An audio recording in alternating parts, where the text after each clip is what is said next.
Later.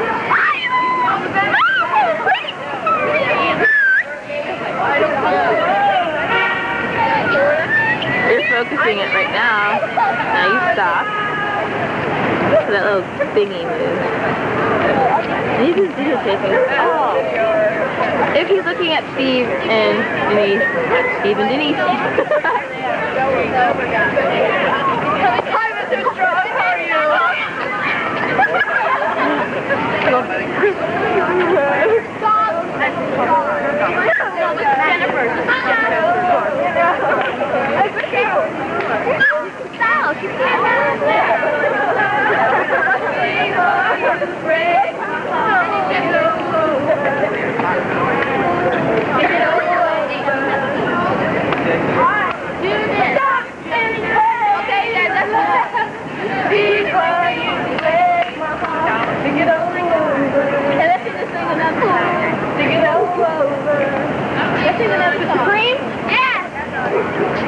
Start from the top. 5, 6, 7, 8. Stop. In the name. 6, 5, 6, 7, 8. Stop. In the name of love. Before you break my heart. Think it all over. Think it all over. Stop. In the name of love. Before you break my heart. Think it all over. Okay, can we wrap it up now? Think it all over. I'll do it. Miss Nold. We have a name.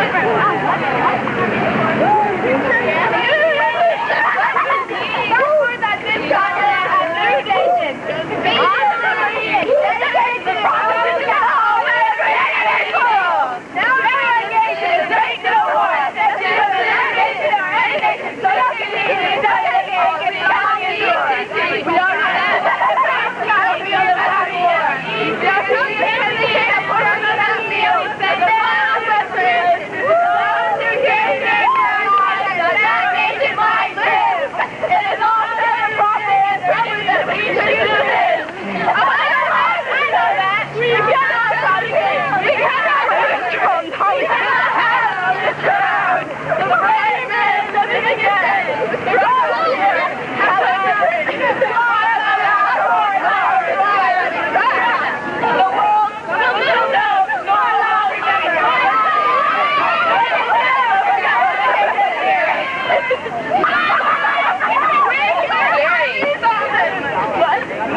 Another one. Here I have a sweatshirt.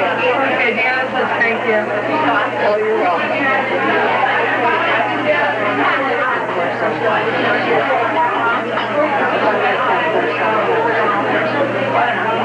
She called me this morning. Okay, she left the other building. So I'm on fourth day. We don't have all the navigator. So I'm on and everyone left. Like everyone, even the guys.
morning. On behalf of the National Park Service, let me welcome everybody to Independence National Historical Park, and more especially to the Liberty Bell Pavilion. Now, visitors coming to Philadelphia have a lot of questions about the bell. And two of the most popular questions we get are, why did the bell crack and when did it crack? And the answer to both questions is, we're not sure. It's not unusual for bells to crack. Bells, by their nature, may be just a little brittle. That's how you get sound out of them. And we think this bell cracked mostly because of age and overuse. In other words, it just simply wore out. We do know by 1846, the bell had developed a crack someplace right here in front. And what was happening, the sides of that crack were starting to rub together and vibrate. And that was causing that sound. Also in 1846, the Philadelphia City Council passed an ordinance that all the bells in the city would be rung to help celebrate George Washington's birthday. So they had to get this bell fixed. And there is a way you can fix a cracked bell. That's called stop drilling. And that's simply where you take a drill, you drill out this crack, and you widen it so the sides no longer vibrate together. So what you see right down through here, and what a lot of people would take to be the crack, is actually a repair job done in 1846. And that did fix the bell. They were able to ring it for about 2.5 hours. But during that time, somebody noticed the sound of the bell was changing again. And sure enough, when they stopped and took a look at it, they found another crack. This crack running through the word AM. And it's that crack that put the bell out of commission for good. So this bell has not been rung since 1846. Today that crack goes all the way through the crown, and x-rays have revealed the bell has a lot of cracks internally. If you saw an x-ray of this bell, it would look something like a cracked eggshell, as that many cracks and fissures running through it. So even though it does weigh about 2,000 pounds, it is considered to be very fragile at the same time. And having told you all this information about the cracks, there's one other thing we have to say about it. And that is, these cracks, in a sense, aren't very important. The only reason people think they're important is because they happen to occur right here on the front. So you walk into the bell chamber, where you see a photograph of the bell, the first thing you see are the cracks. What makes this bell important, and what makes it such a symbol, aren't the cracks in the front, but the inscription that runs around the top. And the inscription reads, "Proclaim liberty throughout all the land, unto all the inhabitants thereof." It's a phrase from the Bible, the book of Leviticus. And it's in reference to the year of Jubilee. That's supposed to be celebrated every 50 years. And among the things that were supposed to happen during the year of Jubilee is slaves were supposed to be given to freedom. In the 1830s, we had a movement in this country called the abolitionist movement, a movement to free the slaves.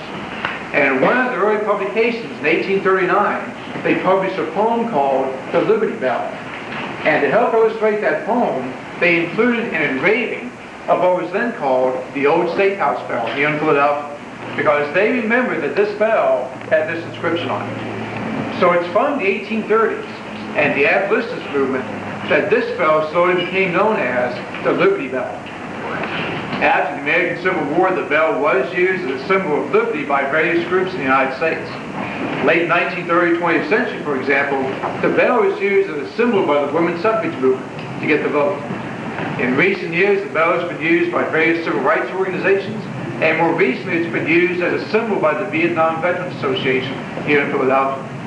And because the inscription doesn't specify what liberties, doesn't specify what lands, and it doesn't specify which inhabitants, the bell can be used as a symbol of liberty by just about any group in the world. Folks, any questions at this point about anything you've seen or heard so far today?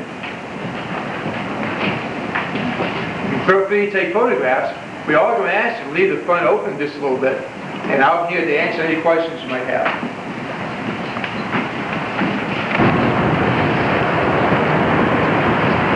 Independence Hall, rainy Philadelphia morning.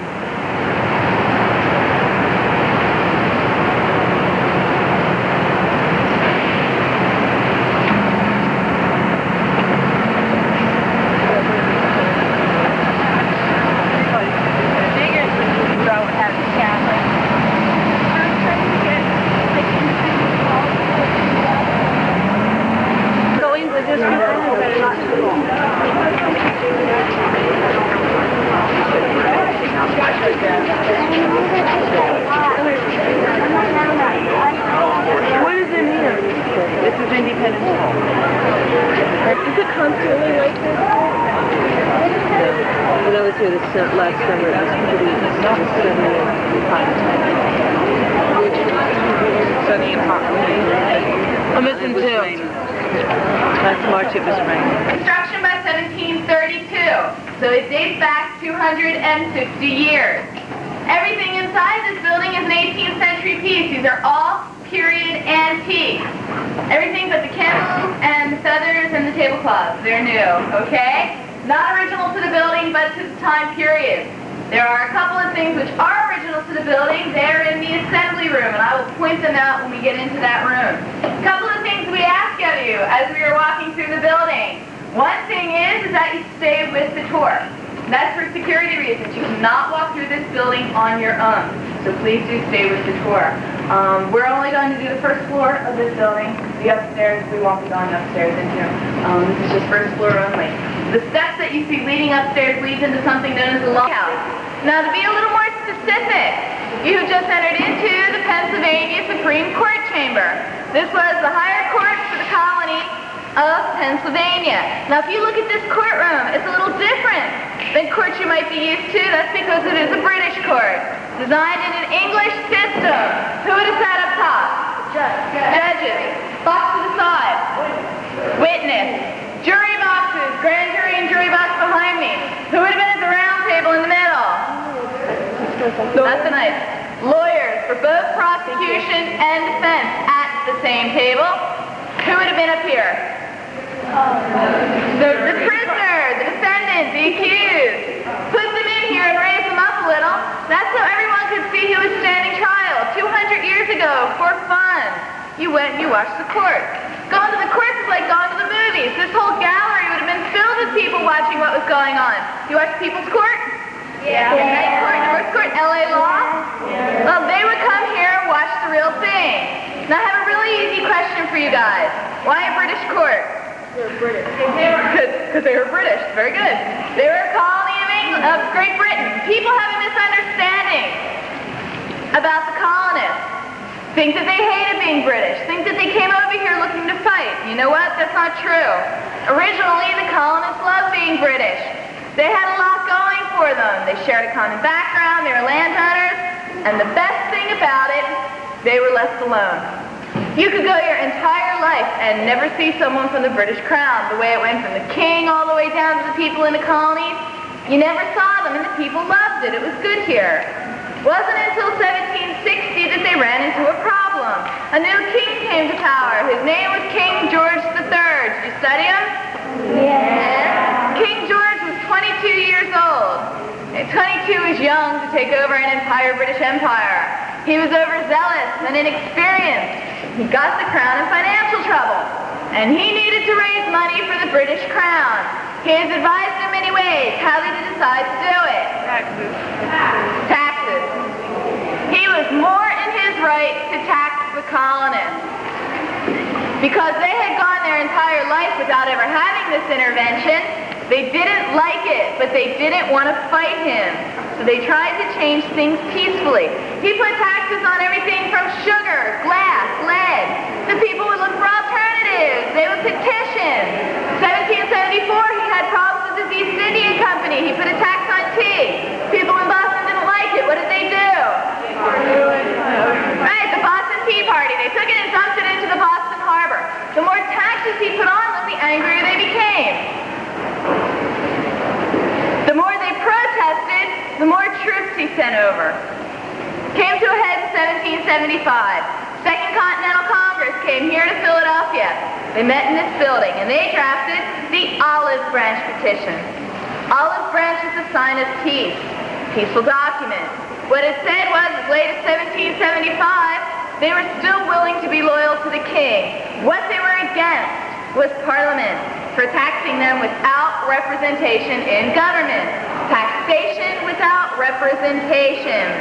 King George III ripped this document up and declared the colonies in a state of revolt, and they were pushed into war. And what war is that? All right, the Revolutionary War. And I would like to talk about that war and what happened afterwards in the room behind you. Head on over.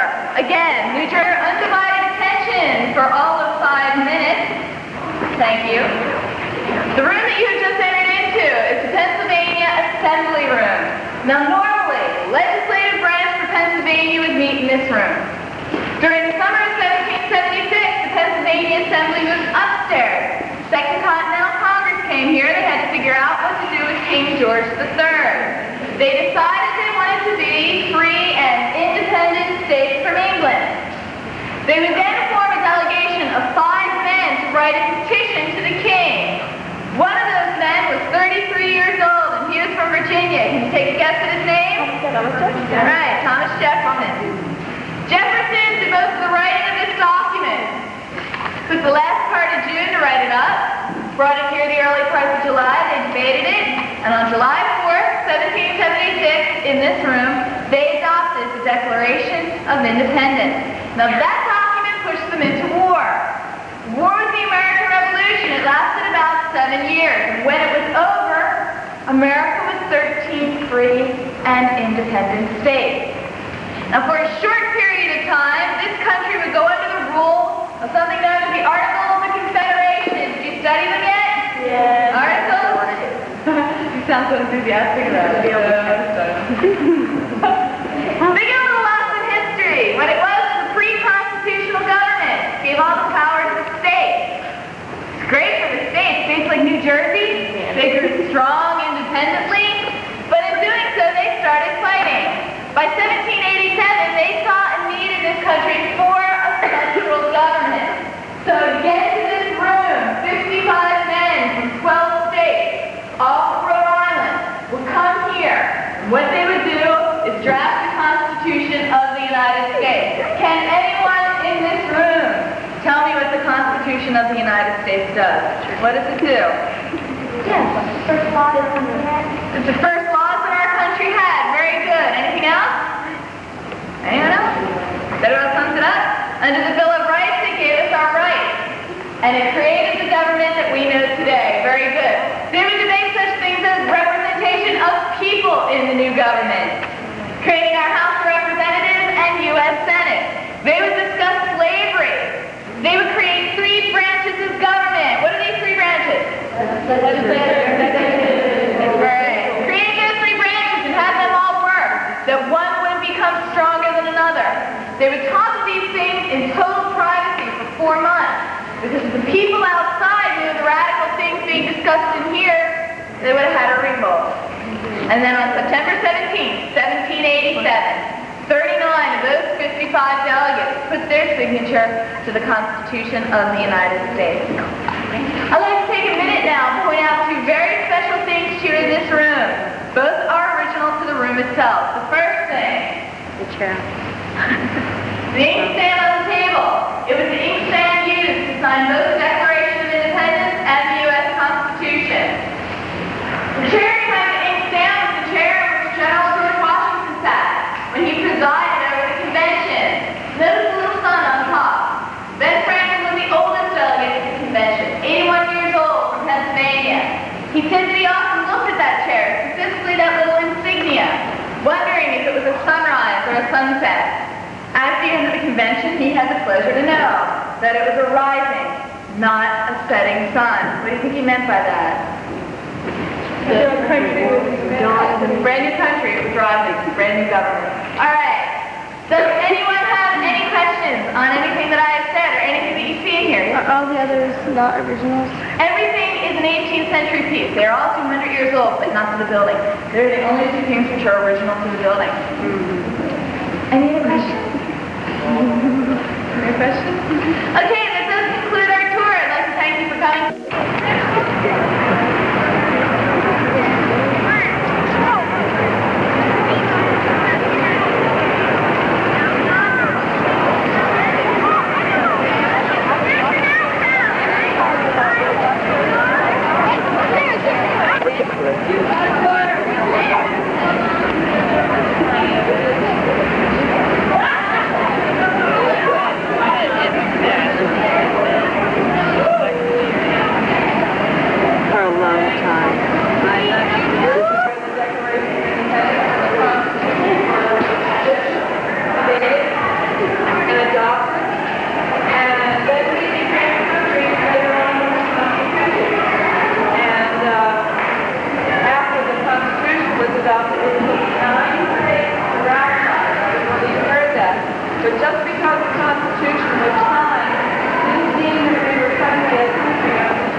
having a government bill of rights.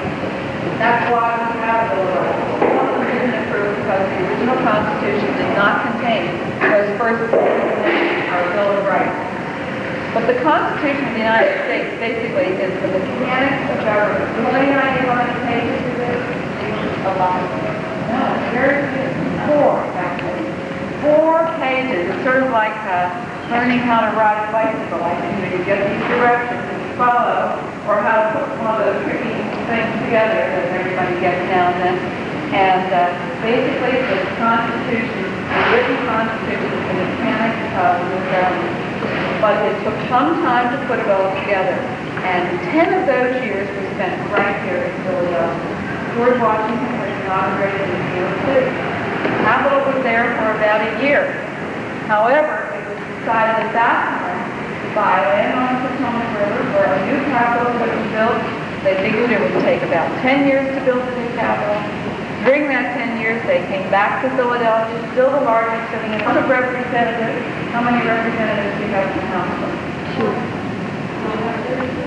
How is your House of Representatives? By population. So California, I think, has more than anybody, don't they? Or is it New York? I don't know. California has probably more representatives than anybody in the House. That's where you are now. There were only 65 members originally in the House, representing 13 states. As we were here, while they were here, they administered states. Vermont, Kentucky, Tennessee became states right here in this building. So that required more. Also, they took the first national survey, the census, the first census in 1790. Discovered there were a whole lot more people living in the country. There were 30,000 people for every one represented at that time. So they added quite a few. As a matter of fact, it ended up being 106 people sat where you do right now by the time they were situated here. So consider yourselves members of the House. James Madison was a member of the House here. Andrew Jackson. An awful lot of very important people, many of them who had debated the issues of the Constitution, who sat here and served their states in the House of Representatives. Some of the other things that they did. When you came to Philadelphia, you didn't have to exchange your money for California money, did you? Well, the early times of our government, that's what they did. Before they decided on a unified currency, this is another thing they did here. People who lived in Pennsylvania could buy in New Jersey, or New York, or New Yorkers buy in Georgia. So they established a unified currency. They started the first federal bank. They established the United States Mint, the United States Navy. Many, many things were tried and completed here. The most important, though, was John Adams. John Adams, George Washington was president for 2 terms. He was inaugurated the second time upstairs in the Senate chamber, where I guess you'll go after this. And then he decided he wanted to go back to the room. John Adams ran for election, as did other people. At that time, the man who got the second most votes got to be the vice president. It was before the 2 parties. So John Adams won the election. Thomas Jefferson won the second most votes. John Adams became president, took his oath of office right here in his room. George Washington sat here watching what was going on, and when the inaugural address was completed here, John Adams and Thomas Jefferson following him started going out the doors as he came in, and they spotted George Washington, and they stood back and out of respect and said, "Mr. President, you go next." And he said, "No, I'm the private citizen. You go, you are the president." So it really set the precedent for all of the future presidents. We know in this country, and we take it for granted, that when it's an election, the old president goes home, goes back to becoming a private citizen. The new president takes over. We don't have a Probably has a lot of symbols that were important in early America. If you look right in the middle, you see some of the most important ones. The eagle, which is still today a really symbol for us, and in the eagle's mouth is a banner that says "Exploribus Unum." And at the bottom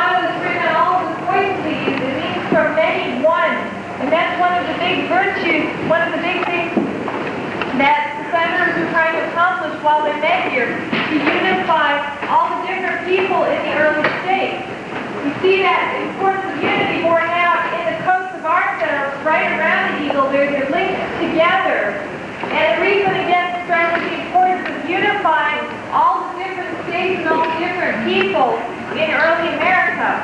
A couple other symbols you probably recognize are the cornucopias, that's the corners of the carpet. Today we usually associate those with Thanksgiving, but at that time they were important symbols for the abundance in the country that was present everywhere.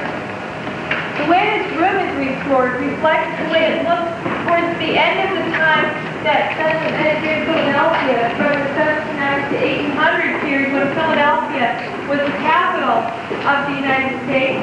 So there are 32 desks here that takes into account the 3 states that were added to the Union while the Senate met here, Kentucky, Vermont, and Tennessee.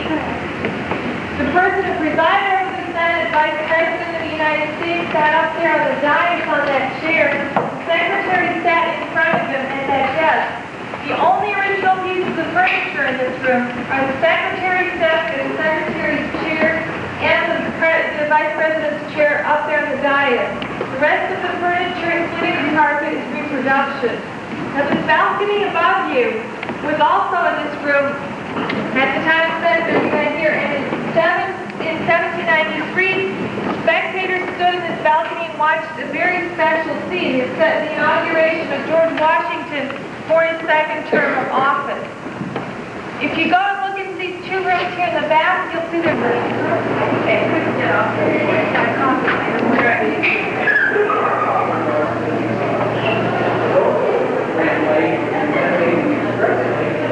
Picture of King Louis.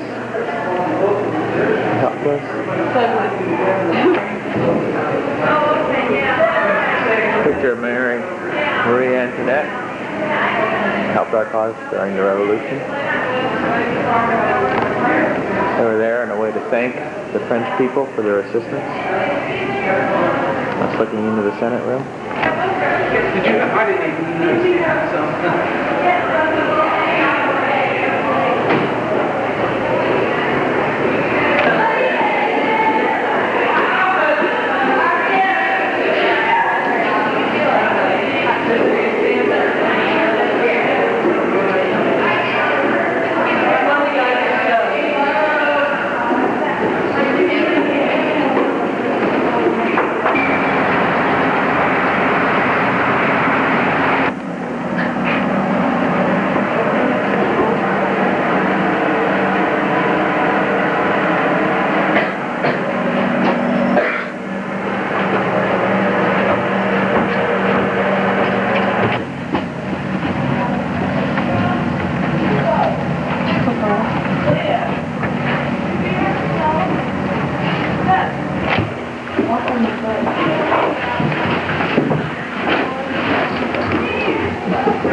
Are you okay, Matt? Yeah. Ready to be found? No.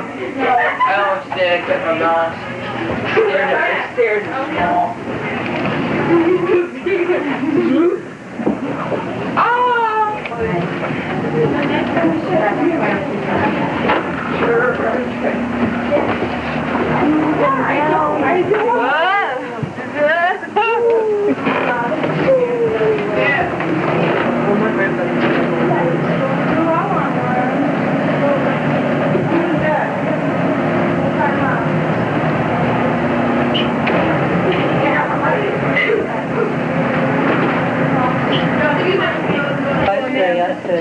She was counting how many brooks. Your power is real. So real. So real. Extremely realistic. They did a very good job. Yeah, actually.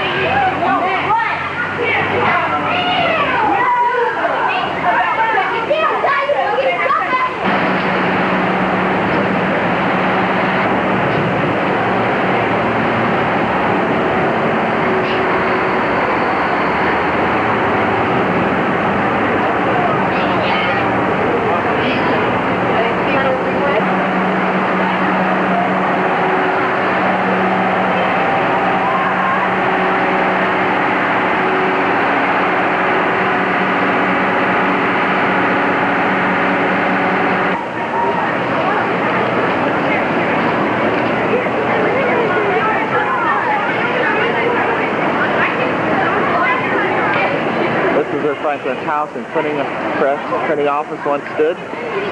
They don't know exactly what it looked like, so they put this as a symbol of the dwelling.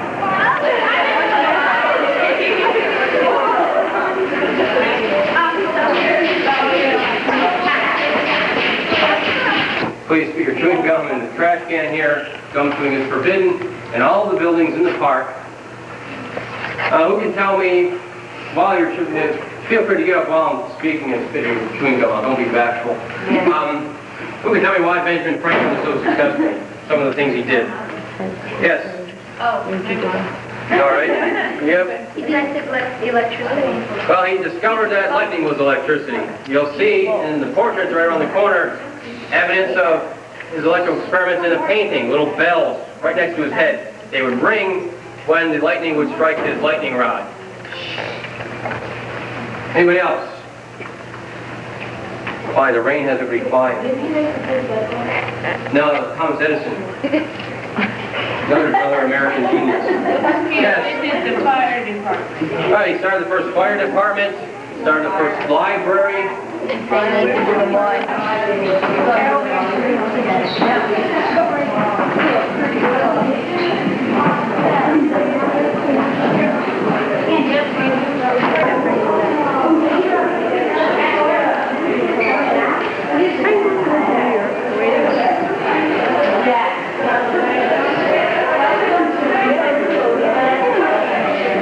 Looks like a Benjamin Franklin library chair. This is where the outhouse was, right here. How about No, she didn't go Washington D.C. All right. Well, on behalf of the National Park Service, I'd like to welcome you all to the Franklin Court Print Shop. Now, we call this Franklin Court because Benjamin Franklin had a house right back out on the square. Have you all been to the museum yet? Yeah. Okay, you probably saw the big white frame house up there. That's where Franklin lived. Now, he owned property on both sides of this print shop, but he didn't own in this print shop and he didn't work in this print shop. But this print shop is very similar to the print shops that would have been found here in Philadelphia and throughout the colonies and the rest of the world at that time. Denise, I guess we'll go to the yes.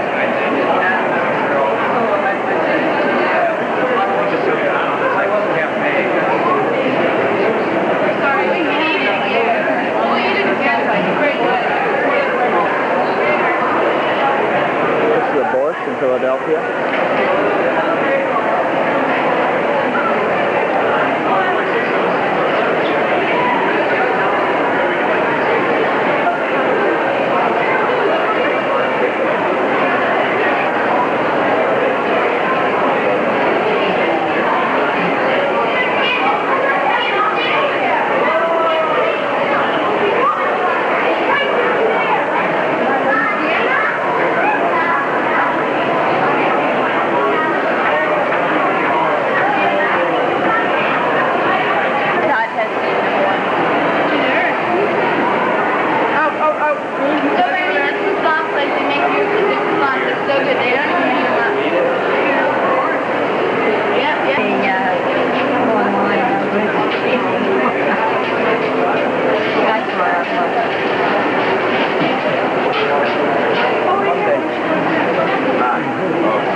have to sit down. Absolutely everybody at this moment has